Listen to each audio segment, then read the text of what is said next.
बच्चों, कैसे आप लोग बेटा?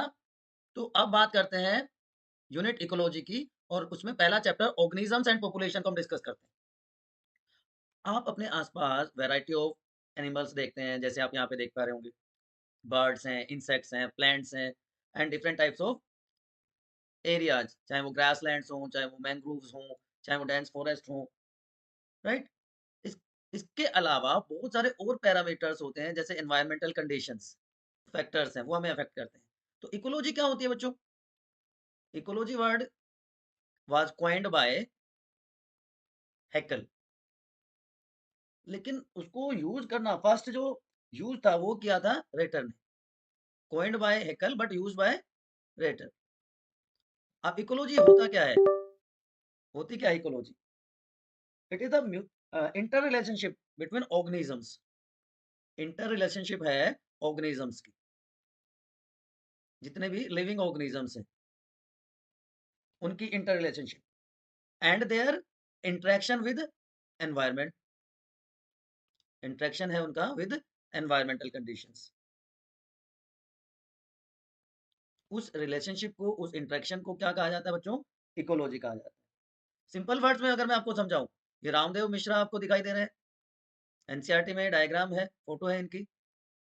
Father of ecology in India. Ecology को पॉपुलर करने में इनका बहुत बड़ा कंट्रीब्यूशन रहा इंडिया में। तो अभी जो मैं बता रहा हूँ आपको कि जो ऑर्गेनिज्म है, ये ऑर्गेनिज्म वन हो गया, ये ऑर्गेनिज्म टू हो गया। तो इन दोनों के बीच का इंटरेक्शन, इंटर रिलेशनशिप, और इनका अपने एनवायरनमेंट के साथ इंटरडिपेंडेंस, चाहे वो एटमॉस्फेयर की बात करें हम, चाहे वो हाइड्रोस्फेयर की बात करें हम, या हम लिथोस्फेयर की बात करें, इनके साथ इसका जो इंटरेक्शन है वो क्या कहलाएगा? इकोलॉजी। ठीक है ना बच्चों? तो इकोलॉजिकल स्टडी में सबसे इंपॉर्टेंट क्या हो गया? ऑर्गेनिज्म हो गया। ऑर्गेनिज्म क्या होता है? What is an organism? एक कोई भी इंडिविजुअल, चाहे वो प्लांट्स है, एनिमल है, यूनिसेलुलर ऑर्गेनिज्म है, मल्टी सेलुलर ऑर्गेनिज्म है, जो हमारे एनवायरनमेंट का एक पार्ट है, उसको हम ऑर्गेनिज्म कह देते हैं। एक इंडिविजुअल है, राइट? और ऑर्गेनिजम्स मिलके, इंडिविजुअल्स मिलके क्या बना देते हैं? पॉपुलेशन की फॉर्मेशन कर देते हैं। पॉपुलेशन से क्या बन जाती है? कम्युनिटी बनती है। Group of population is known as community. Community give rise to ecosystem. Ecosystem से लैंडस्केप बन जाता है। लैंडस्केप फॉर्म्स बायोम, और बायोम से बायोस्फीयर की फॉर्मेशन होती है। So these are different levels, but ये अभी सिलेबस से हटा दिया गया बच्चा। ये सारे पैरामीटर्स अभी हटा दिए गए हैं, बट आपको आइडिया देना जरूरी था, इसलिए मैंने आपको ये सारी चीजें बताई हैं। तो ऑर्गेनिजम्स में सारे के टाइप के ऑर्गेनिजम्स आ गए, चाहे वो फिशेज हैं, माइक्रो ऑर्गेनिजम्स हैं, बर्ड्स हैं, एनिमल्स हैं, ये सारे मिलके ऑर्गेनिजम्स कहलाते हैं। And these are dependent on their environmental conditions, या अपने सराउंडिंग एटमॉस्फेयर पे, एनवायरमेंट पे ही डिपेंड करते हैं। तो एनवायरमेंट एक रेगुलेटरी फैक्टर हो गया, है ना? रेगुलेटरी फैक्टर क्या हो गया ऑर्गेनिजम्स के लिए बच्चों? एनवायरमेंट हो गया। एनवायरनमेंट में दो तरह के फैक्टर्स हैं। बायोटिक फैक्टर्स, जिसमें सारे के सारे लिविंग ऑर्गेनिजम्स आ गए, starting from plants, animals, micro organisms. और दूसरा क्या हो गया? एबायोटिक फैक्टर्स, जो ऑलरेडी मैं आपको बता चुका हूं। तो इनका जो इंटरेक्शन है, वही क्या कहला रहा है? वही क्या कहला रहा है बच्चों? इकोलॉजी कह रहा है। समझ में आ गई बातें? तो ऑर्गेनाइजेशन में ऑर्गेनिज्म से क्या बना है? ऑर्गेनिज्म से क्या बन गया? ऑर्गेनाइजेशन। कि मान लीजिए एक पजल है, इसके चार अलग अलग पार्ट्स हैं। इंडिविजुअली वो अपनी आइडेंटिटी रख रहे हैं, लेकिन जब हम उनको एक साथ जोड़ देते हैं तो एक स्ट्रक्चर बन जाती है। इसी तरह अगर आप स्कूल का सिस्टम देखें, एक स्टूडेंट है, स्टूडेंट्स, बहुत सारे स्टूडेंट मिलकर क्लास बना रहे हैं, बहुत सारी क्लासेस से स्कूल बन जाता है। तो ये एक ऑर्गेनाइजेशन है। इसी तरह लिविंग ऑर्गेनिजम्स में भी ऑर्गेनाइजेशन देखने को मिलती है। चार लेवल है ऑर्गेनाइजेशन के मेनली। ऑर्गेनिज्म, ऑलरेडी मैंने बताया, ऑर्गेनिज्म से क्या बन जाता है? Population. Population give rise to community, और कम्युनिटी से क्या बन जाते हैं? Biomes. Group of similar organisms is called, group of similar organisms is known as population. इसी तरह group of populations of different species, group of population, sorry community की बात कर रहे हैं हम, group of population of different species, वो क्या कहलाएगा? कम्युनिटी बना देता है। और it give rise to biome, biome इसके बीच में इकोसिस्टम और लैंडस्केप भी आ जाता है। A large area, large unit जिसको हम कह सकते हैं, having defined climatic zone, climatic area उसका डिफाइंड रहता है, वो क्या कहलाता है? Biome, biomes. जैसे टुंड्रा आपने सुना होगा, डेजर्ट, ये सारे क्या है? बायोम्स हैं। ओशन भी बायोम है। तो बायोम्स, लार्ज इकोसिस्टम्स को हम क्या कह देते हैं बच्चों? Large ecosystems are known as biomes. तो उनका अपना एक क्लाइमेक्स कम्युनिटी होता है। जो एल्टीट्यूड और लैटिट्यूड है, वो बाउंड्री मैंने बताया ना, एक डिफाइंड एरिया होता है, वो उसकी बाउंड्री बना देते हैं। और टेम्परेचर, रेनफॉल में जो एनुअल वेरिएशन होता है, वो रेस्पॉन्सिबल होता है for formation of different type of biomes. ये डिटेल में पहले इंक्लूडेड था टॉपिक।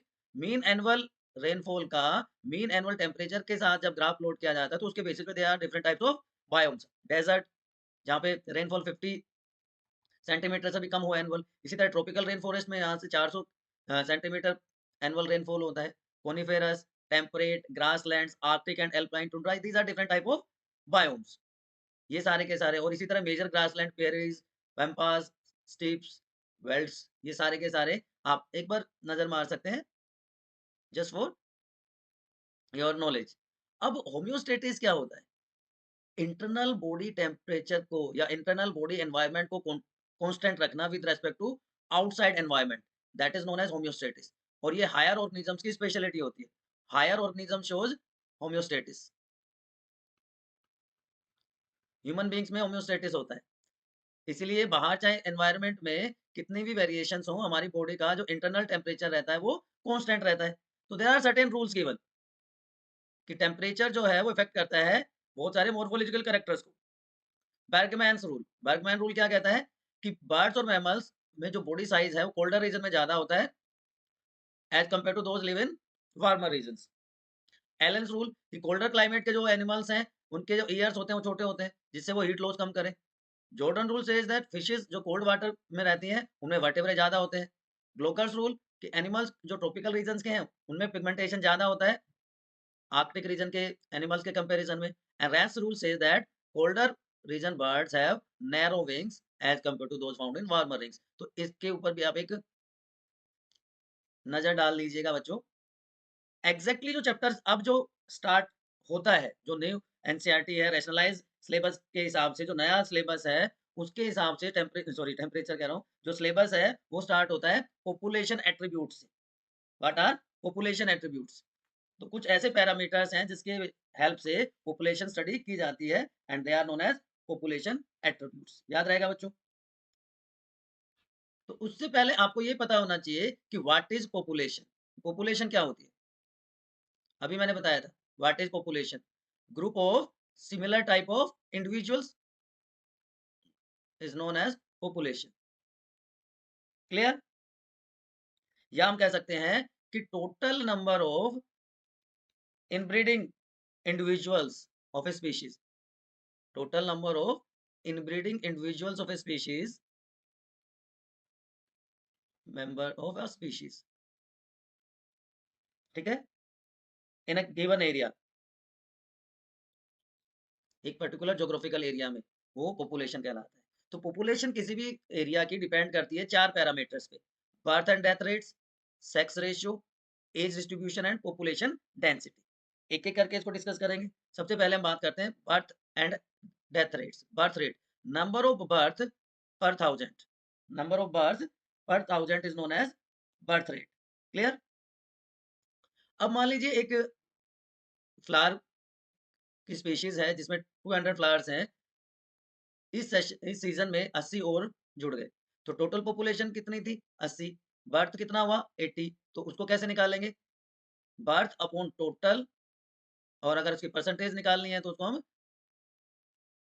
4 से, सॉरी 100 से मल्टीप्लाई कर देंगे। सॉरी क्या आया, सॉरी तो 40% इंक्रीज इन पॉपुलेशन या 0.4 ऑफस्प्रिंग्स पर plant, that will be the birth rate. ठीक है, जो बर्थ और डेथ रेट हैं वो पर कैपिटा फाइंड आउट किए जाते हैं, पर कैपिटा। ठीक है, पर 1000। इसी तरह डेथ रेट क्या हो जाएगा कि 40 थे, 4 की डेथ हो गई तो क्या कितना हुआ, 40 या 4/40, तो कितना हो गया 0.1 पर 100 पर वीक। परसेंटेज में निकाल देंगे तो ये 10 हो जाएगा।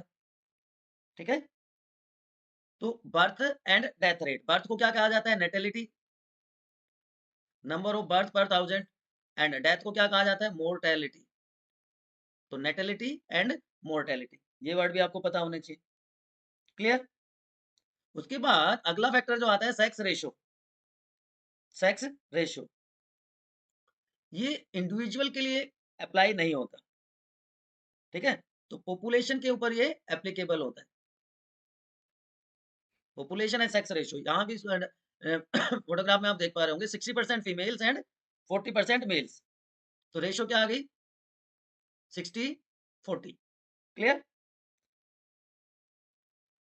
अब उसी के बेसिस पे एज डिस्ट्रीब्यूशन किया जाता है। एज डिस्ट्रीब्यूशन क्या होता है, एक पॉपुलेशन में 3 टाइप के ऑर्गेनिजम्स होते हैं। Population has 3 type of organisms या ecological age groups. Population has 3 types of ecological age groups. कौन कौन से होंगे बताओ। प्री रिप्रोडक्टिव, जो रिप्रोडक्टिव एज में नहीं पहुंचे, मैच्योरिटी जिनमें नहीं आई है, reproductive age, and post reproductive old age, जिसको हम कहते हैं फीमेल्स में मेनोपॉज आ जाता है। तो 3 तरह के एज ग्रुप्स किसी भी पॉपुलेशन में प्रेजेंट होते हैं। अब इसके बेसिस पे डिस्ट्रीब्यूशन होता है। तो मैंने बता दिया आपको ये तीनों। अगर मान लो किसी एरिया में ये हो, ये 3 कलर से हम शो करते हैं, ये पोस्ट रिप्रोडक्टिव है, ये रिप्रोडक्टिव ग्रुप है, और ये प्री रिप्रोडक्टिव ग्रुप है, तो ऐसी पॉपुलेशन को क्या कहेंगे, एक्सपेंडिव। क्योंकि नियर फ्यूचर में क्या होगा, नियर फ्यूचर में प्री रिप्रोडक्टिव किस में पहुंच जाएगा, रिप्रोडक्टिव में। सॉरी, यहाँ पे उल्टा कर दिया गया मैंने, ओ सॉरी सॉरी सॉरी, यहाँ पे ये उल्टा हो गया, ये है this one is pre reproductive, this is reproductive, and this is post reproductive. ये वाला ध्यान रखिए, है ना। तो नियर फ्यूचर में प्री रिप्रोडक्टिव रिप्रोडक्टिव में पहुंच जाएगा, और प्री रिप्रोडक्टिव सॉरी रिप्रोडक्टिव से पोस्ट रिप्रोडक्टिव में पहुंच जाएगा, तो अल्टीमेटली जो नंबर है वो बढ़ेगा, नंबर विल इंक्रीज। तो ऐसी पॉपुलेशन क्या कहलाएगी, एक्सपेंडिंग पॉपुलेशन। लेकिन अगर प्री रिप्रोडक्टिव और रिप्रोडक्टिव इंडिविजुअल्स का नंबर सेम हो, तो ना तो इंक्रीज होगा पॉपुलेशन का साइज, ना डिक्रीज होगा, तो वो स्टेबल पॉपुलेशन कहलाती है। बट अगर प्री रिप्रोडक्टिव इंडिविजुअल्स का नंबर कम हो जाए, रिप्रोडक्टिव या पोस्ट रिप्रोडक्टिव के बराबर हो, तो नियर फ्यूचर में टोटल नंबर जो है इंडिविजुअल्स का उस पॉपुलेशन में कम हो जाएगा, तो पॉपुलेशन साइज विल डिक्रीज। ठीक है, तो एज पिरामिड्स जो है ना, age pyramids gives idea about population distribution in a given area. तो ये अलग अलग टाइप के हो सकते हैं। ठीक है, तो आप इसमें बताइए कौन सी है, एक्सपेंडिंग पॉपुलेशन में क्या होगी ये, it is somewhat triangular. Age pyramid triangular हो जाएगा in case of expanding population. Stable population के केस में कैसा होगा कि जब प्री रिप्रोडक्टिव और रिप्रोडक्टिव ऑलमोस्ट इक्वल हो, तो कैसा हो जाएगा, बेल शेप्ड। वो कैसा हो जाएगा, बेल शेप्ड। और डिक्लाइन पॉपुलेशन में कैसा हो जाएगा, urn shaped. Urn shaped age pyramid. Clear है बच्चों। तो triangular, bell shaped and urn shaped, 3 type के एज पिरामिड देखने को मिलते हैं। अब ये क्लियर हो गया, expanding, stable and decline population. तो जो पॉपुलेशन साइज है वो डिपेंड कर रहा है किस किस पे, बताओ। पॉपुलेशन साइज डिपेंड करता है, बोलो फटाफट। Population size depends on various factors like natality, mortality, carrying capacity. अब आप कहोगे सर आपने तो कैरिंग कैपेसिटी बताया ही नहीं, क्या होता है, व्हाट इज कैरिंग कैपेसिटी, है ना, व्हाट इज कैरिंग कैपेसिटी, वो भी बताएंगे बच्चों। अब ये ब्यूटीफुल से पिक्चर देखिए आप पहले, Siberian cranes at Bharatpur wetlands, millions of chlamydomonas in a pond। मतलब यहाँ पे मैं बात कर रहा हूँ साइज की, राइट? साइज इन नेचर बहुत कम हो सकता है या ये मिलियंस में जा सकता है, दोनों को अगर कंपेयर करोगे तो। तो पॉपुलेशन साइज जिसको टेक्निकली हम क्या कहते हैं, पॉपुलेशन डेंसिटी, और इसको कैपिटल एन से शो किया जाता है। इसको कैपिटल एन से शो किया जाता है। क्या होता है population density? It is number of individuals, sorry population density को डी से शो करेंगे, number of individuals upon space या एरिया। तो नंबर ऑफ इंडिविजुअल एन हो गया कैपिटल एन, और एरिया क्या हो गया, स्पेस क्या हो गया, एस। तो D is equal to N upon S. ठीक है। So population density is number of individuals of a species per unit area. Number of species, number of individuals of a species per unit area is known as population density. और carrying capacity की जो मैं बात कर रहा था, carrying capacity क्या होती है? Number of individuals which can survive in an area successfully without facing any problem. Number of individuals in an area which can survive in a which can survive successfully without any competition. ठीक है। अब मान लो, ये मैं एक और example देता हूँ आपको कि पॉपुलेशन डेंसिटी को मेजर कैसे किया जाता है, या तो नंबर से या बायोमास से, है ना? नंबर या बायोमास दोनों में से एक तरीका हम फाइंड आउट कर सकते हैं। अगर मान लो एक पॉपुलेशन है या फॉरेस्ट एरिया में जहाँ पे बनियन ट्री है और उसके साथ साथ बहुत सारे पार्थेनियम प्लांट्स हैं, तो आप मुझे ये बताइए किसका पॉपुलेशन डेंसिटी ज्यादा है? बताओ।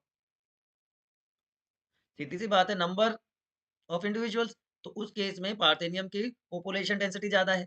लेकिन अगर हम बायोमास को जब कंसीडर करेंगे तो बायोमास बनियन ट्री का ज्यादा है as compare to parthenium plants. Parthenium तो नेग्लिजिबल है बनियन ट्री के कंपैरिजन में, राइट?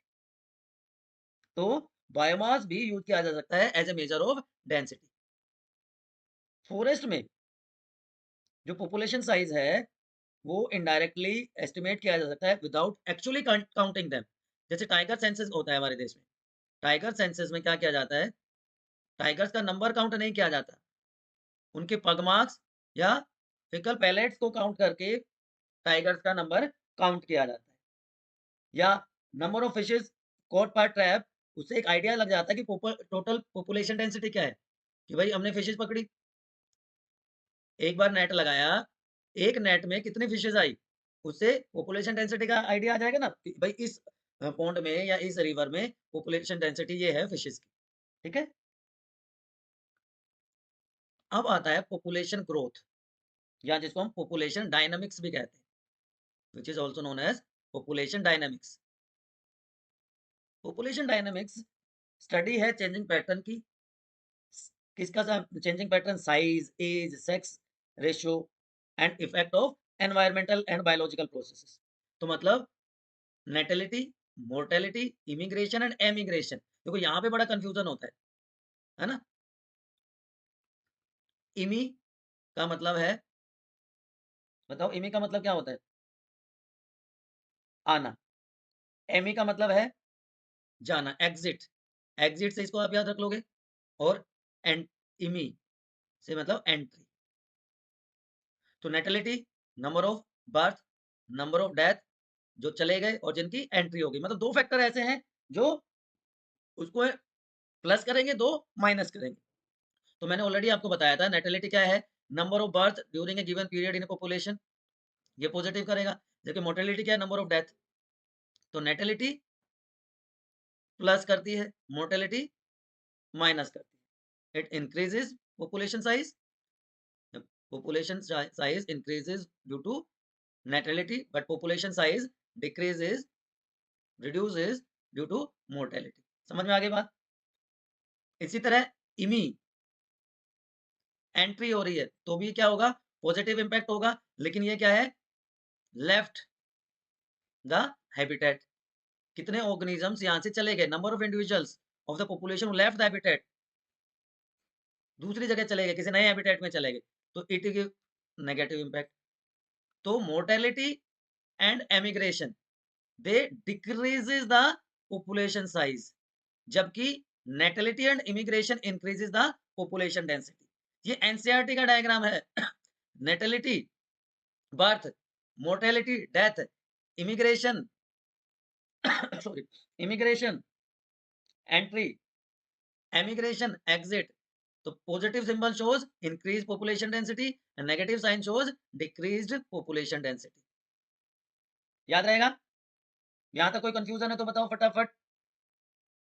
सो अगर n हम पॉपुलेशन डेंसिटी मान लेते हैं एट ए टाइम t, तो after time t1 population density क्या होगी? ये होगी। ये इक्वेशन आपको याद रखनी है। अब आप सोच रहे हो सर ये क्या दे दिया, यहाँ पे भी मैथमेटिक्स आपने घुसा दिया। नहीं बच्चों, मैथमेटिक्स नहीं है। देखो n तो आपको पता है एन टी प्लस वन क्या है, कि वो टाइम जिसमें हमें मेजर करनी है पॉपुलेशन डेंसिटी। ठीक है, ओके। एन टी क्या है? पॉपुलेशन डेंसिटी स्टार्टिंग में, एट स्टार्ट। बी क्या है? बर्थ रेट, जिसको हम क्या कहते हैं? नेटेलिटी कहते हैं। आई क्या है? इमिग्रेशन, जिसको हम क्या कहते हैं? एंट्री, मैंने बताया था। डी क्या है? डेथ रेट, जिसको हम क्या कहते हैं? मोर्टेलिटी। और ई क्या है? एमिग्रेशन।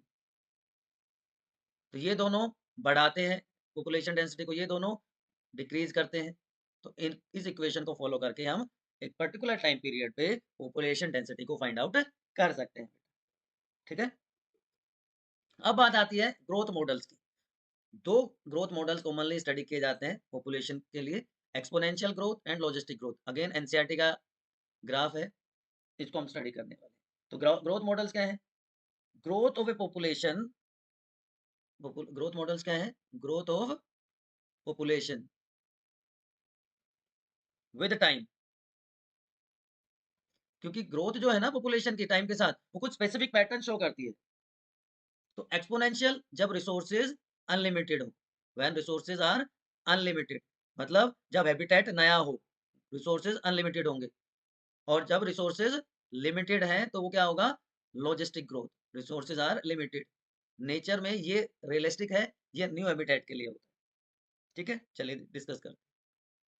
डार्विन ने कहा कि अगर resources, Darwin stated that if resources are unlimited, कि कोई कंपटीशन नहीं है, नो कंपटीशन। कंपटीशन किस किस के लिए?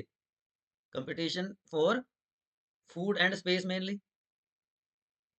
तो क्या होगा? Elephant, one of the slowest breeders, one of the slowest breeders, अगर इसको कंपटीशन फेस नहीं करना पड़ेगा, रिसोर्सेज अनलिमिटेड रहेंगे, तो इन्हें टाइम पीरियड उस स्लोएस्ट ब्रीडर का जो पॉपुलेशन साइज है, पॉपुलेशन डेंसिटी है, वो भी ड्रास्टिकली इंक्रीज हो जाएगी, कोई अगर स्ट्रगल नहीं है तो। ठीक है, तो उसके लिए जो ग्राफ होता है that is known as J shaped graph, that is known as J shaped graph.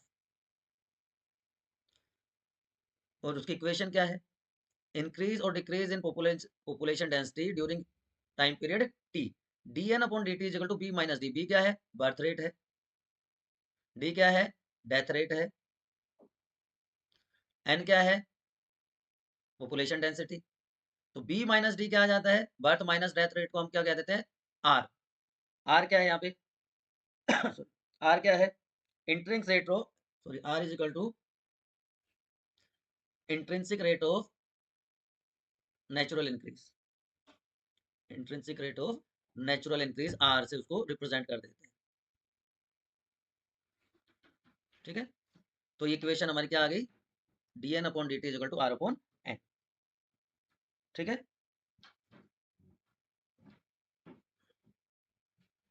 बात समझ में आ गई? यहाँ तो कोई कंफ्यूजन है तो बताओ, यहाँ तो कोई समस्या है तो बताओ, फटाफट फटाफट फटाफट फटाफट। अब जो मैग्नीट्यूड है आर वैल्यूज का, नॉर्वे रेड के लिए 0.015 है, जबकि फ्लोर मेटल के लिए 0.12 है। 81 में, 1981 में जो आर की वैल्यू थी फॉर ह्यूमन पॉपुलेशन, या हम कह सकते हैं ह्यूमन ग्रोथ, वो कितनी रही होगी बता सकते हो आप? It was 0.0 0.02। 0.05। आप में से कितने बता सकते हैं करंटली कितना है, बताइए। ठीक है, अगर इसकी इंटीग्रल फॉर्म को स्टडी किया जाए, इंटीग्रल फॉर्म जो है एक्सपोनेंशियल ग्रोथ इक्वेशन की, वो है N T is equal to N naught E R T. यहाँ पे एन टी क्या हो गया, उस टाइम पीरियड पे जहाँ पे हम पॉपुलेशन डेंसिटी फाइंड आउट करना चाहते हैं। एन नोट क्या है, पॉपुलेशन डेंसिटी स्टार्टिंग में जब टाइम 0 था। आर हमें पता है intrinsic rate of natural increase, and E is the base of natural log, जिसकी वैल्यू है 2.71। तो इससे हम इसको इंटीग्रल फॉर्म भी निकाल सकते हैं एक्सपोनेंशियल ग्रोथ। ठीक है जी। अगर कोई स्पीशीज एक्सपोनेंशियली ग्रो कर रही है तो जब रिसोर्सेज अनलिमिटेड हैं, देन इस तरह का ग्रोथ मॉडल मिलता है, जिसको जे शेप्ड ग्रोथ का भी कहते हैं। तो देखिए, ड्रास्टिक इंक्रीज है, एक्सेलरेशन हो गया, लैग फेज का मतलब इनिशियल फेज है, उसके बाद एक्सेलरेशन आ गया, तो जे shaped growth curve is obtained when time is plotted against population density. लेकिन नेचर में ये होता नहीं है, नेचर में ऐसा नहीं होता है। तो नेचर में कौन सा ग्रोथ मॉडल होता है, कौन सी ग्रोथ होती है, लॉजिस्टिक ग्रोथ। लॉजिस्टिक ग्रोथ का क्या मतलब हो गया यहाँ पे, कि रिसोर्सेज आर लिमिटेड। ठीक है, तो रिसोर्सेज जब लिमिटेड है तो there is struggle for food and space. ठीक है जी, स्ट्रगल होगी तो क्या होगा, अब वो वर्ड यहाँ पे इंपॉर्टेंट रोल प्ले करेगा जो मैं बता रहा था आपको, कैरिंग कैपेसिटी। कैरिंग कैपेसिटी क्या थी बताओ। व्हाट वाज कैरिंग कैपेसिटी, कि नेचर में या किसी गिवन हैबिटेट में रिसोर्सेज जो है, resources can support a certain number of individuals of A population, certain number of individuals of population, जहां पे वो सक्सेसफुली इजीली सर्वाइव कर सके, वो क्या कहलाता है, उसकी कैरिंग कैपेसिटी कहलाता है, जिसको हम किससे शो करते हैं, के से। ठीक है, बियॉन्ड दैट स्ट्रगल स्टार्ट्स। तो जब किसी हैबिटेट में पॉपुलेशन ग्रो करती है विद लिमिटेड रिसोर्सेज, तो एक इनिशियली एक लैग फेज होता है, initially there is a lag phase, उसके बाद acceleration, fast increase, and then carrying capacity आ गई, ये एसिप्टोट, ये सैचुरेशन पॉइंट आ गया, इसके बियॉन्ड पॉपुलेशन डेंसिटी इंक्रीज नहीं होगी। ठीक है जी, कि कैरिंग कैपेसिटी जैसे ही आ जाएगी उसके बाद there will be no further increase. तो अगर एक ग्राफ प्लॉट करते हैं पॉपुलेशन डेंसिटी का टाइम के साथ, तो सिग्मोइड ग्रोथ या सिग्मोइड कर्व इज ऑब्टेन्ड। तो इसका मतलब लॉजिस्टिक ग्रोथ के लिए सिग्मोइड कर्व ऑब्टेन्ड होती है, और इसको हम रिप्रेजेंट कर सकते हैं by this, dn upon dt is equal to R N K minus N upon K यहाँ पे क्या है, कैरिंग कैपेसिटी है, बाकी पैरामीटर्स आपको पता है ऑलरेडी, क्या है, एन पॉपुलेशन डेंसिटी। ठीक है, टाइम टी पे, आर क्या है, intrinsic rate of natural increase. तो since resources for most animal population has limited, resources limited है, तो लॉजिस्टिक ग्रोथ मॉडल जो है वो ज्यादा रियलिस्टिक होता है, इसलिए इसको सिग्मोइड ग्रोथ भी कहा जाता है। This was given by two scientist Verhulst and Pearl, तो इसको वर्नर्स्ट पर्ल लॉजिस्टिक ग्रोथ भी कहा जाता है। ठीक है, अब आपने देखा था यहाँ पे मैंने क्या वर्ड लिखा हुआ था, यहाँ पे क्या वर्ड था, एसिप्टोट, मतलब इक्विलिब्रियम, इक्विलिब्रियम, इक्विलिब्रियम फेज। ये वो फेज है when K become equal to N, carrying capacity is equal to population density. समझ में आ गई बात बच्चों। तो ये दो ग्रोथ मॉडल्स हैं, चलो इसका एक बार कंपैरिजन करके देखते हैं, दोनों का कंपैरिजन बताओ, चलो फटाफट। पहला पॉइंट, पहला डिफरेंस, यहाँ पे रिसोर्सेज अनलिमिटेड एक्सपोनेंशियल है इधर, और इधर लॉजिस्टिक है। रिसोर्सेज अनलिमिटेड, यहाँ पे रिसोर्सेज हो गए, बताओ, resources are limited. Second point of difference क्या होगा, stationary phase is never achieved, stationary saturation phase seldom achieved. यहाँ पे जो स्टेशनरी फेज है वो आ जाता है, कैरिंग कैपेसिटी आ जाती है, इक्विलिब्रियम आ जाता है। इसमें लैग और लॉग 2 फेजेस ही थे। इसमें लैग फेज था और लॉग फेज था, 2 फेजेस, लैग एंड लॉग। यहाँ पे कितने फेजेस हैं? 3 फेज हैं, बल्कि 4 हैं, लैग, लॉग, उसके बाद acceleration and then steady equilibrium. ठीक है जी। ये कब होता है? It occurs in fewer organisms, new habitat में होगा। ये कब होगा? मोर कॉमन है, ज्यादा रियलिस्टिक है। सो ये बेसिक डिफरेंसेस हैं between two type of growth models. उसके बाद बहुत इंपॉर्टेंट टॉपिक जो हम डिस्कस करने वाले हैं बच्चों, that is growth sorry population interaction. That is population interaction. ये जो सब कुछ हमने पढ़ा है ये इसी पे तो डिपेंड करेगा, पॉपुलेशन इंटरेक्शन पे। ये फिर से एनसीईआरटी की टेबल है। पॉपुलेशन इंटरेक्शन क्या होता है कि अर्थ पे, हमारे अर्थ पे कोई भी नेचुरल हैबिटेट नहीं है ऐसा, no natural habitat having single species, having single species. इसका मतलब क्या हुआ? मोर मतलब there is a interaction of species. Plant species जो अपना फूड खुद बनाती है वो भी खुद सर्वाइव नहीं कर सकती। आप सोच रहे होंगे कि भाई प्लांट तो खुद अकेले सर्वाइव कर सकते हैं, नहीं। Plants also need microbes from the soil, है ना, जिससे वो to break down organic matter. और बाकी एनिमल्स तो डायरेक्टली या इनडायरेक्टली प्लांट्स पे ही डिपेंड करते हैं for their food and energy requirements.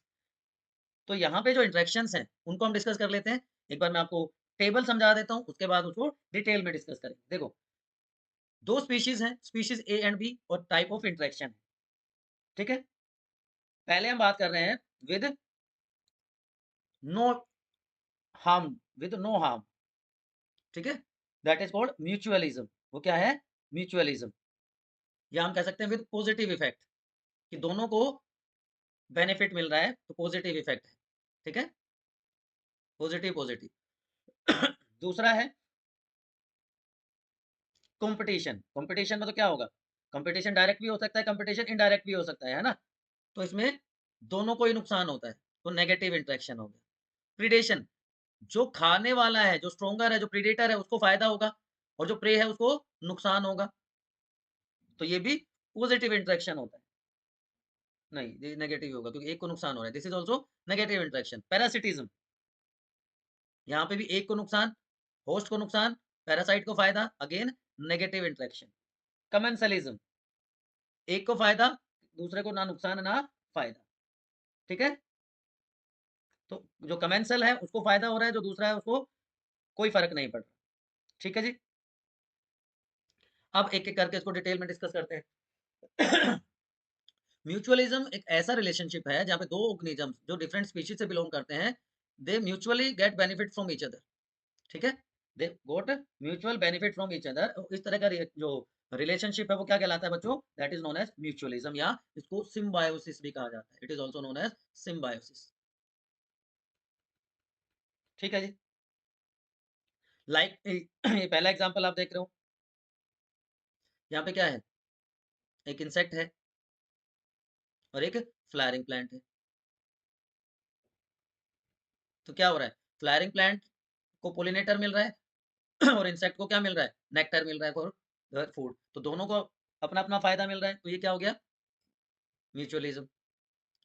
Algae plus fungi, इनका जो म्यूचुअल एसोसिएशन होता है वो क्या कहलाता है? लाइकेन। तो एल्गी जो है वो फूड प्रिपेयर करता है, फंजाई क्या है? रहने की जगह देता है। तो एल्गल पार्ट क्या कहलाता है? फाइकोबायोन्ट। और जो फंजाई फंगल पार्ट है वो क्या कहलाएगा? मायोबायोन्ट। तो ये भी दोनों को फायदा हो गया, एक को खाना मिल गया, एक को रहने की जगह मिल गई। ठीक है बच्चों, और बहुत सारे आप एग्जांपल ले सकते हो। फिग ट्री का एग्जांपल होता है, टर्माइट्स का एग्जांपल होते हैं, रुमिनेंट एनिमल्स होते हैं। बहुत सारे एग्जांपल्स आप इसमें देख सकते हैं। ठीक है, मायोराइजल एसोसिएशन होता है, माइकोराइजा, वो किस किस के बीच में होता है बताओ? फंगस और roots of pinus, fungus plus pinus roots. Root provide food and shelter to the fungus. तो फंगस क्या करता है, वो जो मिनरल का एब्जॉर्प्शन है उसमें हेल्प कर देता है। और ये क्लासिकल एग्जांपल है, बहुत इंपॉर्टेंट एग्जांपल है। Sorry, थोड़ी सी प्रॉब्लम है बच्चों। फिग ट्री का जो मैं बता रहा था, बी ऑर्किड का एक और एग्जांपल है। फिग जो स्पीशीज है, it is pollinated bye partner wasp species. ठीक है, दूसरी कोई स्पीशीज उसको नहीं करती। तो फिग फीमेल वास्प है, वो फ्रूट को ओवी डिपोजिशन की जगह समझता है, एग लेइंग की जगह समझता है, लेकिन यूज करता है डेवलपिंग सीड्स को इन फ्रूट्स में टू नरिश द लार्वा। ठीक है जी। अब ये ऑर्किड वाला जो एग्जांपल है वो बहुत इंपॉर्टेंट है। बीज या बीटल्स के केस में आप कह सकते हो, या बम्बल बी जिसको आप कह सकते हो, उसके बीच का इंटरेक्शन बहुत इंपॉर्टेंट है। जो मेडिटेरियन ऑर्किड है, ओफायरस, कौन है, ओफायरस, मेडिटेरियन ऑर्किड। ठीक है जी। शोज सेक्सुअल डेसिट, क्या शो करता है, सेक्सुअल डेसिट, मतलब one petal of orchid flower have resemblance to female beetle, मतलब मेल बीटल को ऐसा लगता है कि इट इज फीमेल बीटल। ठीक है, तो male gets attracted towards this petal, ठीक है, to copulate, and this is known as pseudo copulation. तो कोपुलेट करने की कोशिश करता है, उस प्रोसेस में वो जो है पोलन ग्रेन्स को ट्रांसफर करने में हेल्प करता है, पोलिनेशन में हेल्प कर देता है। ठीक है, second one is commensalism. Commensalism क्या होता है, ये पॉजिटिव इंटरेक्शन है कि नेगेटिव इंटरेक्शन है, चलो ये बताओ। Commensalism, it is relationship between two organism, एक को बेनिफिट हो रहा है, दूसरे को ना फायदा है ना नुकसान है। ठीक है, बहुत सारे एग्जांपल्स हैं। पायलट फिश का अगर मैं आपको एग्जांपल बताऊं, छोटी सी फिश है, कार्निवरस, कमेंसलिज्म है, ये शार्क के साथ घूमती रहती है, ये शार्क के साथ घूमती रहती है, उससे अटैच नहीं होती, तो शार्क का जो बचा हुआ खाना है वो उससे अपना फूड ऑब्टेन करती रहती है, तो इसको तो फायदा होगा, शार्क को कोई फायदा नहीं, शार्क को इनफैक्ट कई बार तो पता भी नहीं होता। इसी तरह सी एनिमोन और हर्मिट क्रैब, सी एनिमोन और हर्मिट क्रैब का एसोसिएशन है, हर्मिट क्रैब। ठीक है बच्चों, तो ये बहुत सारे एग्जांपल इसमें हो सकते हैं। क्लॉन फिश, क्लॉन फिश का एग्जांपल दे सकते हो, ये बार्नेकल्स ऑन बैक ऑफ व्हेल, ये orchid growing in mango tree, ये और एग्जांपल्स हैं। कॉमन से लिए ये बहुत सॉरी, ये बहुत कॉमन एग्जांपल आपने देखा होगा एग्रीकल्चरल फील्ड्स में, जो हमारे बफेलोज हैं, उनकी बॉडी पे एयर गेट्स मिलते हैं, है ना। कैटल गेट्स जो है वो ग्रेजिंग ग्राउंड्स में घूमते रहते हैं, जैसे कैटल मूव करेगा, हमारी बफेलो या काऊ मूव करेगी, तो वो कुछ इंसेक्ट्स को बाहर निकाल देते हैं फ्रॉम वेजिटेशन, और जो एयरगेट है उन इंसेक्ट्स पे फीड करता है। ठीक है, उनके बिना उसके लिए थोड़ा सा मुश्किल हो जाता है। ठीक है, third one is amensalism. Commensalism की बात करी अभी हमने, तीसरा है एमेंसलिज्म। एमेंसलिज्म में दो डिफरेंट स्पीशीज हैं, उनके बीच का इंटरेक्शन है, एक को नुकसान है, दूसरे को ना फायदा ना नुकसान। अब ये एलिफेंट ने स्टैम्प कर दिया इंसेक्ट के ऊपर, तो इंसेक्ट को तो नुकसान हो गया, एलिफेंट को ना फायदा ना नुकसान। इस एग्जांपल एल्गल ब्लूम का एग्जांपल आप दे सकते हो, एल्गल ब्लूम का एग्जांपल आप एमेंसलिज्म में दे सकते हो। ठीक है, उसके बाद अगला आ जाता है कंपटीशन। कंपटीशन तो डायरेक्टली नेगेटिव इंटरेक्शन है, कंपटीशन तो सीधा सीधा कि दो ऑर्गेनिजम्स के बीच में एक फाइट है, एक तरह से कह सकते हैं, जहाँ पे फिटनेस जो है एक स्पीशीज की वो कम हो जाती है in the presence of another species. सीधी सी बात है, जो स्ट्रॉन्ग होगा वो दूसरे की फिटनेस को कम कर देता है। तो कंपटीशन अलग अलग टाइप का हो सकता है, इंट्रा स्पेसिफिक हो सकता इंटर स्पेसिफिक हो सकता है ना, इंट्रा या इंटर स्पेसिफिक हो सकता है। इंट्रा स्पेसिफिक का मतलब between members of different species, between members of different species. और एनवायरनमेंट के साथ भी कंपटीशन होता है, एनवायरनमेंट के साथ भी स्ट्रगल होती है ऑर्गेनिजम्स की। ठीक है।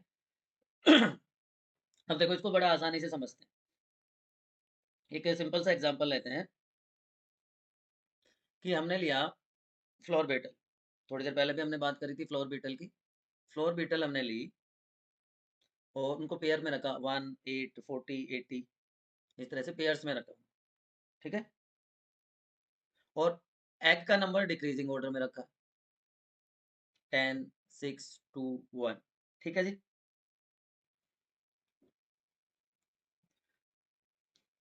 इंटर स्पेसिफिक कंपटीशन में क्या होगा कि दो स्पीशीज जो सेम ट्रॉपिक लेवल से बिलोंग करती हैं या जिनकी फीडिंग हैबिट सेम है, ठीक है, वो उनके बीच का स्ट्रगल होगा।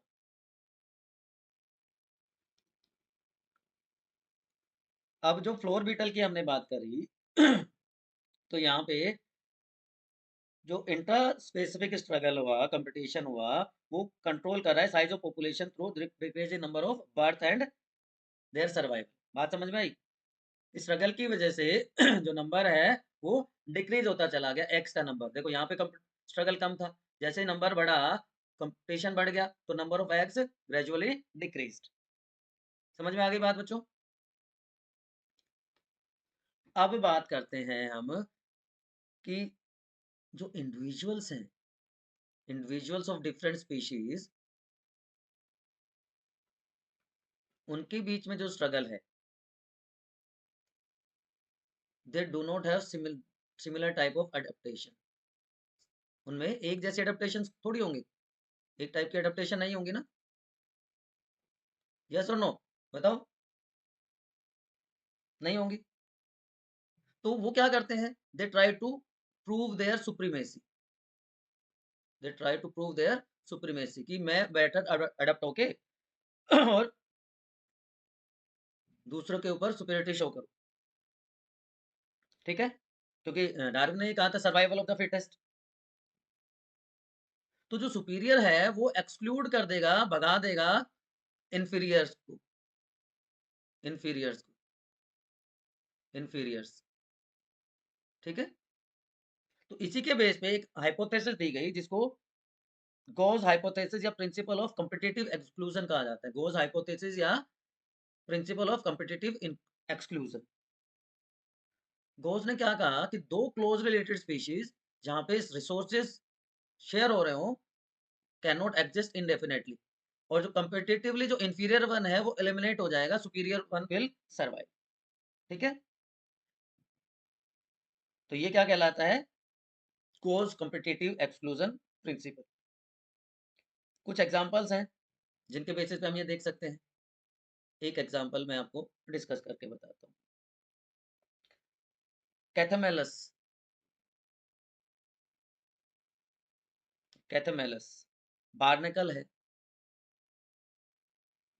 ठीक है? तो इसकी दो वेराइटीज होती हैं। देखो, इसकी दो वेराइटीज होती हैं, sorry this note this one, ये वाला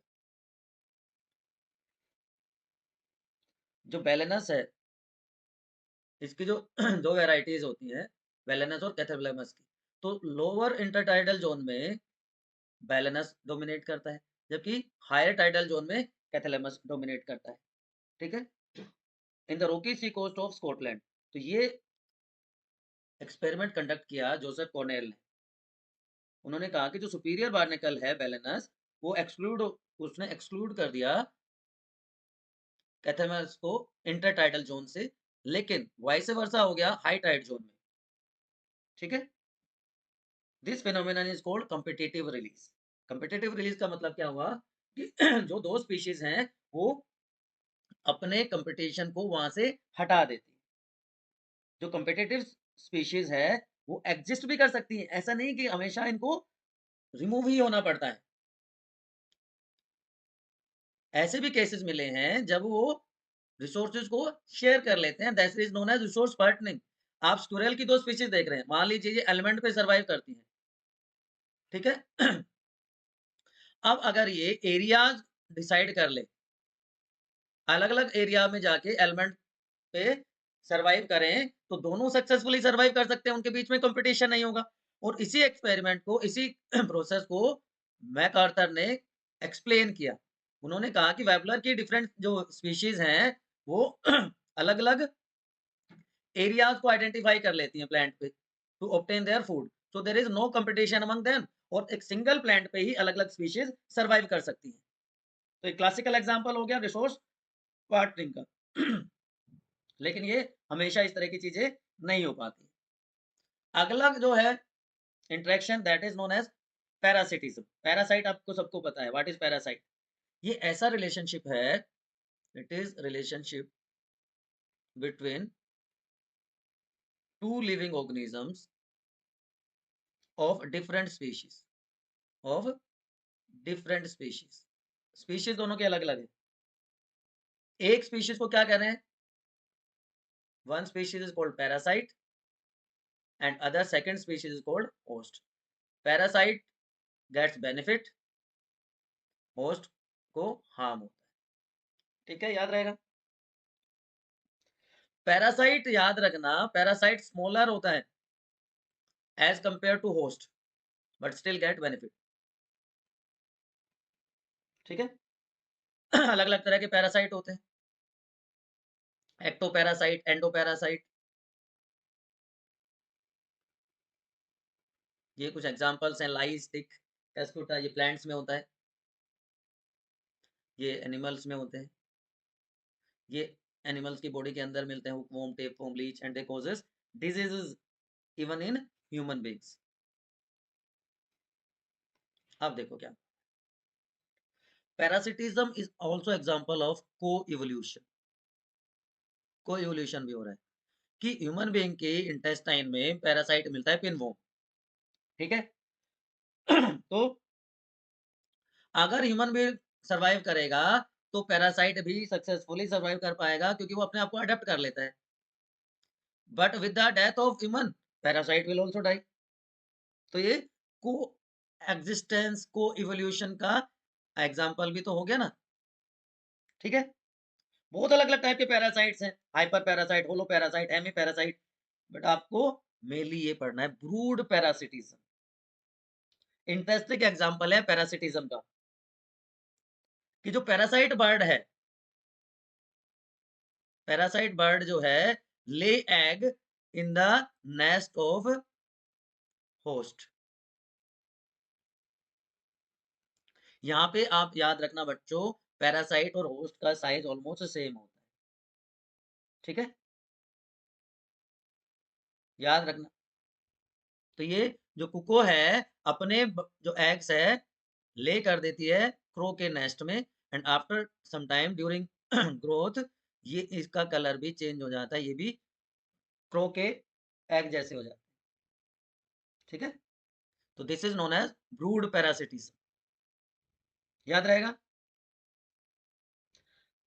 तो जब इवोल्यूशन होता है तो जो पैरासाइट बर्ड के एग्स हैं वो रिजेंबल करने लगते हैं होस्ट के एग्स को, और कलर भी रिड्यूस हो जाता है, तो chances of host bird detecting this foreign eggs and ejecting them from the nest are minimized।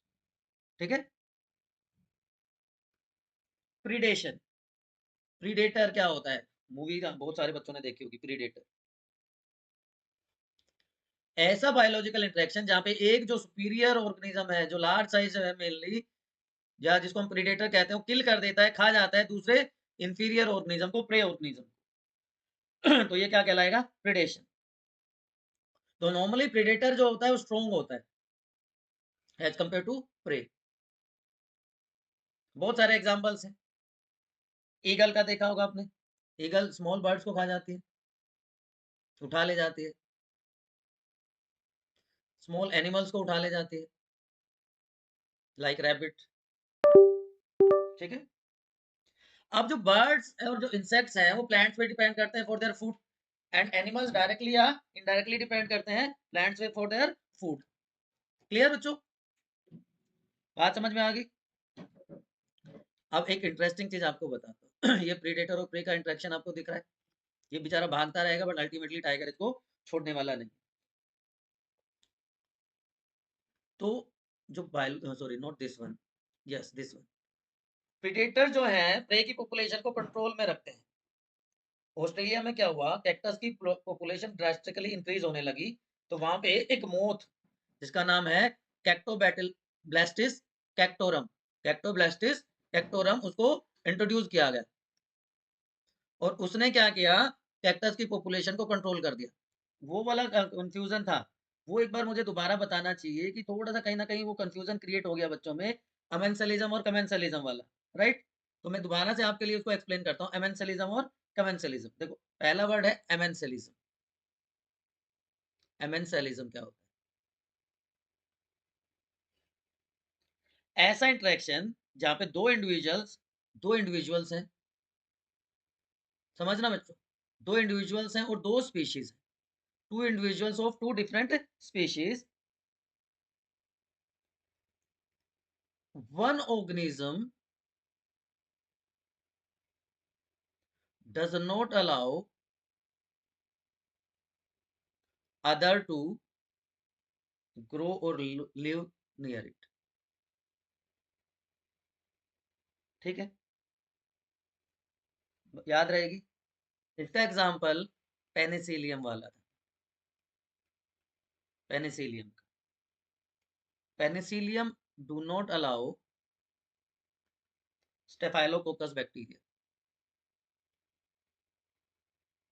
Bacteria to grow near it. ठीक है, या उस कॉलोनी में उसको ग्रो नहीं करने देता, याद रहेगा। अब दूसरा क्या था, कमेंसलिज्म। ये इंटरेक्शन है, रिलेशनशिप है, ऐसा relationship between two individuals of different species. यहाँ पे भी दो इंडिविजुअल्स हैं और दो ही स्पीशीज हैं। ठीक है, अब एक स्पीशीज को तो, एक इंडिविजुअल को तो बेनिफिट होगा, वन इज बेनिफिटेड, और जो सेकंड वन है उसको ना बेनिफिट हो रहा, नॉट हार्म्ड, ना उसको नॉर हार्म्ड, ना उसको नुकसान हो रहा। ठीक है, नेग्लिजिबल कुछ हो सकता है। तो इसका एग्जांपल मैंने बताया था पायलट फिश वाला और शार्क वाला, कि शार्क जब फीड करती है तो उसके जो छोटे छोटे पीसेज बच जाते हैं फूड के, तो ये जो है क्लोन फिश, ये छोटी छोटी फिशेज जो हैं शार्क के नीचे की तरफ से चलती हैं। ठीक है, छोटी फिशेज, तो उसका जो फूड गिरता है उससे ही अपना फूड ऑब्टेन कर लेती है, लेकिन ना तो ये इसकी बॉडी से अटैच्ड है, ना उससे डायरेक्टली कनेक्टेड है। ठीक है, दूसरा एग्जाम्पल मैंने बताया था सी एनिमोन और हर्मिट क्रैब का, सी एनिमोन प्लस हर्मिट क्रैब। ठीक, कि सी एनिमोन जो है वो कहाँ पे रहता है, क्रैब के शेल पे रहता है, तो उसको रहने की जगह मिल जाती है, वो अपना सक्सेसफुली सर्वाइव कर लेता है। कुछ लोग इसको प्रोटोकोपरेशन भी कहते हैं, कुछ लोग इसको प्रोटोकोपरेशन कहते हैं। तो जो सी एनिमोन है ये सेडेंट्री एनिमल है, ये सेडेंट्री ऑर्गेनिज्म एक ही जगह रहता है ऑलमोस्ट, जबकि जो हर्मिट क्रैब है वो मूव करता रहता है, फ्रीली स्विमिंग है। तो हर्मिट क्रैब जो है वो स्नेल के,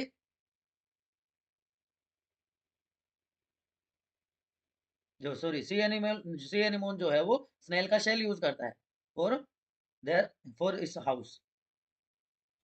ठीक है, तो ये एसोसिएशन हो गया दोनों के बीच का, जहाँ पे एक को फायदा हो रहा है एक को नुकसान हो रहा है। और प्रोटो कॉपरेशन में क्या होगा कि सी एनिमोन ने यूज कर लिया शेल को फॉर होम, और सी एनिमोन को क्या फायदा, सी एनिमोन को घर मिल गया, और इसके साथ साथ क्योंकि ये खुद तो सेडेंट्री है, तो जब हर्मिट क्रैब मूव करेगा तो इसके साथ साथ इसको ज्यादा चांसेस हो जाते हैं फूड को ऑब्टेन करने के। ठीक है, हर्मिट क्रैब को क्या फायदा हो गया, क्योंकि यहाँ पे जो स्टिंगिंग सेल्स होती हैं इसकी हेल्प से उसको भी कुछ ना कुछ प्रोटेक्शन मिल जाती है, तो ये प्रोटोकोपरेशन हो गया। तो प्रोटोकोपरेशन का दूसरा एग्जांपल आप क्या देख सकते हो, कि आप देख सकते हो कि जो टिक बर्ड है, राइनोज पे रहती है, राइनोसेरोस, तो उसकी बॉडी से टिक्स इंसेक्ट्स को खाती रहती है, तो राइनो को भी फायदा हो गया, इसको भी फायदा हो गया, तो ये प्रोटोकोपरेशन कहलाता है। ये थोड़ा सा डिफरेंट है म्यूचुअलिज्म से। ये इंटरेक्शन है दो लिविंग ऑर्गेनिजम्स के, जहाँ पे म्यूचुअल बेनिफिट तो है, but they can not live without each other. Mutualism के केस में ऐसा नहीं होता है ना। तो फोल्टेटिव म्यूचुअलिज्म इसको कहा जाता है। Proto cooperation is known as facultative mutualism. समझ में आ गई बात बच्चों? अब बायोलॉजिकल कंट्रोल मेथड जो है एग्रीकल्चर पेस्ट कंट्रोल में यूज किया जाता है, क्योंकि आपको ये पता होगा कि जो हर्बीवोर्स प्रेडेटर्स होते हैं प्लांट्स के लिए, और nearly 25% nearly 25% of all insects are phytophagous. Phytophagous क्या होता है? बहुत सारे बच्चों को ये नहीं पता। व्हाट इज फाइटोफेगस बताओ? फीडिंग ऑन प्लांट सेप और feeding on other plant of part of the plant, that is known as phytophagous. तो प्रॉब्लम क्या आई कि एनिमल की तरह प्लांट मूव तो कर नहीं सकते, वो भाग नहीं सकते। तो प्लांट्स ने एक मतलब एक तरीका निकाला मॉर्फोलॉजिकल और केमिकल डिफेंस का अगेंस्ट दिस हार्बीवोर्स। ठीक है? तो दो तरह का मॉर्फोलॉजिकल और केमिकल डिफेंस प्लांट शो करने लगे। क्यों क्यों करने लगे? मैंने बताया, ये देखिए कितने सारे इंसेक्ट्स हैं, ये सारे के सारे फाइटोफेगस हैं। तो मॉर्फोलॉजिकल चेंजेस में क्या है कि उन्होंने जैसे एकेशिया में थॉर्न्स डेवलप कर लिए, कैक्टस में स्पाइन्स डेवलप हो गए, ये प्रेडेटर्स को दूर रखते हैं। ठीक है ना? और केमिकल मेथड्स में क्या किया? कैलोट्रिपिस हो गया, फंजाई हो गया, these plants releases highly poisonous cardiac glycosides. Cardiac glycosides ये रिलीज करते हैं, जिसकी वजह से जो हर्बीवोर्स हैं वो उनके पास नहीं आते। इसी तरह वैरायटी ऑफ केमिकल सब्सटेंसेस जो अलग अलग प्लांट पार्ट से केमिकली या इकोनॉमिकली एक्सट्रैक्ट किया जाता है, निकोटीन, कैफीन, ओपियम, क्विनन, ऑलरेडी हम ह्यूमन हेल्थ एंड डिजीज में डिस्कस कर चुके हैं, है ना। ह्यूमन हेल्थ एंड डिजीज में ऑलरेडी हम डिटेल में डिस्कस कर चुके हैं। तो ये तो प्लांट्स का डिफेंस मैकेनिज्म हो गया, प्लांट्स ने अपने आप को अडेप्ट कर लिया। एनिमल्स क्या करें? प्रे स्पीशीज जो एनिमल स्पीशीज हैं उन्होंने भी कुछ डिफेंस टेक्निक्स डेवलप कर ली to decrease the chances of their predation, जिसमें से एक आता है कैमोफ्लाज। कैमोफ्लाज आपने सबने सुना है, राइट? वार्म कलरेशन, कि दे रिजेंबल देयर सराउंडिंग। यहाँ पे आप देख रहे हो फ्रॉग का, मोथ का, मोथ का। तो जो सराउंडिंग एनवायरनमेंट होता है उसकी कलरेशन से अपने आप को मैच कर लेते हैं, जिससे वो प्रिडेशन से बच जाते हैं। एक और एग्जांपल, क्लासिकल एग्जांपल है मोनार्क बटरफ्लाई। मोनार्क बटरफ्लाई बहुत इंपॉर्टेंट है, ये भी बेचारी प्रे है। तो ये क्या करती है, ये क्या कैसे बचाती है अपने आप को? दे सिक्रेट, वही केमिकल वाली बात आ जाती है इसके केस में भी। They secrete chemical substance from their body which appear distasteful, which appear distasteful to predator। तो इसलिए प्रेडेटर उसको अवॉइड करने लगे। ठीक है? क्योंकि यहाँ पे स्पेशल टाइप का केमिकल अपनी बॉडी से वो प्रोड्यूस करते हैं। अच्छा, ये जो जो जो ये केमिकल है ना, ये केमिकल वो अपनी कैटरपिलर स्टेज में डेवलप कर होता है, उनके कैटरपिलर स्टेज में बनना शुरू हो जाता है। ठीक है? कैटरपिलर स्टेज में ये पॉइजनस वीड्स पे फीड करते हैं, उस टाइम पे ये केमिकल हो जाता है प्रोड्यूस, और ये डिस्टेस्टफुल हो जाता है प्रीडेटर को, उसकी वजह से वो अपने आप को बचा लेते हैं। तो कैमोफ्लेज जैसे या इस तरह से कुछ केमिकल और मॉर्फोलॉजिकल चेंजेस की हेल्प से जो प्लांट स्पीशीज हैं या जो प्रे स्पीशीज हैं वो अपने आप को बचा लेती है प्रीडेटर से। ठीक है बच्चों? तो ये कुछ और इंटरेक्शंस हैं, ये कुछ और यू कैन से एग्जांपल्स हैं जहाँ पे प्लांट्स अपने आप को बचा लेते हैं या एनिमल्स अपने आप को बचा लेते हैं। तो हमने डिफरेंट टाइप की इंटरेक्शंस पढ़ी। तो ये आपका चैप्टर था बच्चों, इकोलॉजी का चैप्टर 1, ऑर्गेनिज्म एंड पॉपुलेशन। फिर भी कोई समस्या, कोई किंतु परंतु, कोई इफ बट आपके दिमाग में है तो हमेशा की तरह आप अपने स्टडी डेस्टिनेशन पे अपने डाउट्स कमेंट सेक्शन में पूछ लो। ठीक है ना? और पीडीएफ, नोट्स की पीडीएफ हमेशा की तरह आपको कमेंट सेक्शन, सॉरी, डिस्क्रिप्शन में मिल जाएगी। Don't forget to subscribe, like and share. Keep studying.